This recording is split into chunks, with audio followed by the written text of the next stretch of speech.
Hello students, आप लोगों की एनईपी की जो नई टेक्स्ट बुक है फ्लेमिंगो की, ये उसका 4th चैप्टर है, the solitary reaper. Last video में हमने इस पोयम का एक्सप्लेनेशन देखा था और आज हम इसके ऑब्जेक्टिव टाइप क्वेश्चंस देखते हैं।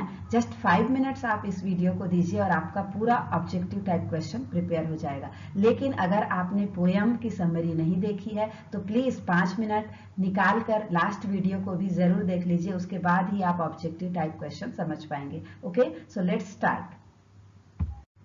द सॉलिटरी रीपर पोयम को लिखा है विलियम वर्ड्सवर्थ ने। He was born in 1770 in England और वर्ड्सवर्थ को क्रेडिट जाता है इंग्लिश में रोमांटिक एज को स्टार्ट करने का। अपने एक क्लोज फ्रेंड कॉलरिज के साथ उन्होंने रोमांटिसिज्म मतलब छायावाद को स्टार्ट किया था। उनकी एक बुक थी the lyrical ballads. It was published in 1798 again with Coleridge और ये इंग्लिश के बहुत फेमस पोएट माने जाते हैं और 1843 से टिल हिज डेथ अपनी मृत्यु तक वे ब्रिटेन के पोएट लॉरिएट मतलब वहाँ के राज कवि भी रहे। तो ये कुछ फैक्ट्स हैं जो आपके टेक्स्ट बुक के क्वेश्चंस के अलावा ऑब्जेक्टिव टाइप क्वेश्चंस में पूछे जा सकते हैं। Okay students, these are the questions from your textbook. ये सेम टू सेम कई बार एग्जाम्स में आते हैं, तो ये थोड़ा सा आप लोग देख लीजिए। First one, who was Wordsworth close associate in the world of literature.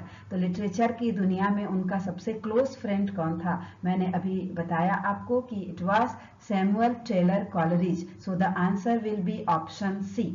Second question, what is the reaper doing in the field. तो वो जो फसल को काटने वाली लड़की वहां खेत में क्या कर रही थी? रीपर मीन्स क्रॉप की कटिंग और गैदरिंग।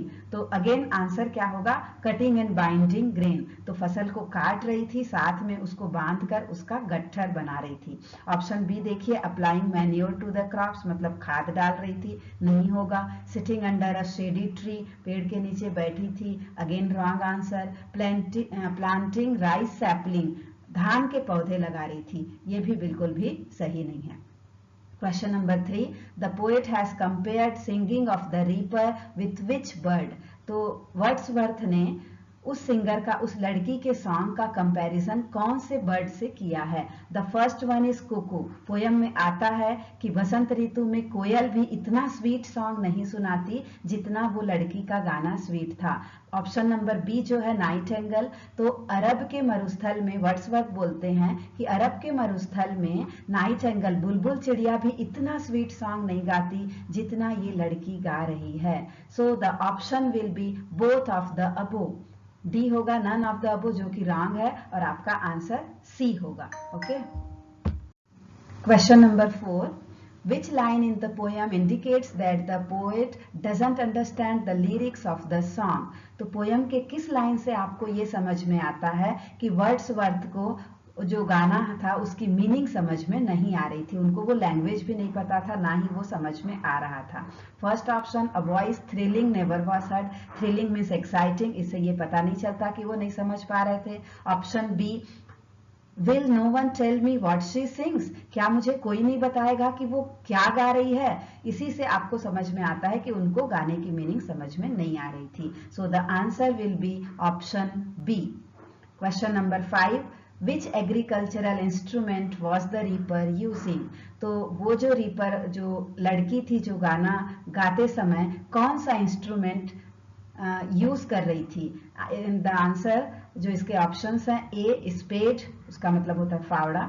बी थ्रेशर, ये भी नहीं है। प्लाव मीन्स हल, वो भी नहीं है। And the correct answer is option D, sickle. Sickle means होता है हंसिया और इसी सिकल वर्ड से सिकल सेल एनीमिया या सिकलिंग बना है, जिसमें रेड ब्लड सेल्स जो नॉर्मली राउंड शेप के होते हैं वो हंसिया के शेप में आ जाते हैं, मुड़ जाते हैं, इसलिए हम उसको सिकलिंग बोलते हैं। Okay, question number 6, stop here और gently pass. Who does the poet address this line to? यहाँ रुको या शांति से गुजर जाओ, ये लाइन वर्ड्सवर्थ किसको संबोधित करते हुए कह रहे हैं? And the answer will be travellers who may happen to be passing. तो शायद ये उन यात्रियों को बोल रहे होंगे जो वहां से गुजर रहे थे। सेकेंड ऑप्शन देखिए, residents of the nearest village, फिर है farmers working in the adjoining field, children playing in the valley. ये कोई भी ऑप्शंस करेक्ट नहीं है। Okay, now the last two questions. 7. Which word or words in the poem indicate that the reaper was singing a sad song? तो कौन से word से poem में आपको ये समझ में आता है कि वो जो गर्ल थी वो एक सैड सॉन्ग गा रही थी? फर्स्ट वन इज मेलंकलिक, मेलंकलिक मीन्स भी होता है sad song, plaintiff again pensive या सैड मूड, सी है अनहैप्पी, इसका मतलब भी है सैड, एंड ऑप्शन डी है all the above. So the answer will be option D.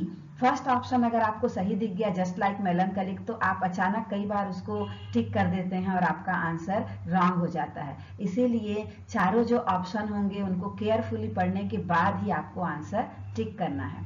Last question, what impact did the reaper song have on the poet? तो reapers का वो उस गर्ल की लड़की के गाने का वर्ड्सवर्थ के ऊपर उनके दिमाग पर क्या असर पड़ा?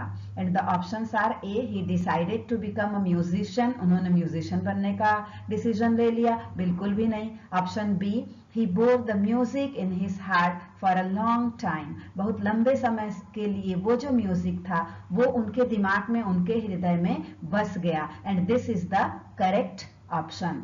So students, these are some of the questions from your textbook। और इसके अलावा कुछ जो ऑब्जेक्टिव टाइप क्वेश्चंस आएंगे वो पोएम की लाइन से भी आ सकते हैं। 5-7 मिनट अगर आप उसका एक्सप्लेनेशन भी देख लेंगे तो बाकी सारे क्वेश्चंस आपसे बहुत इजीली बन जाएंगे। Okay, thank you for listening me.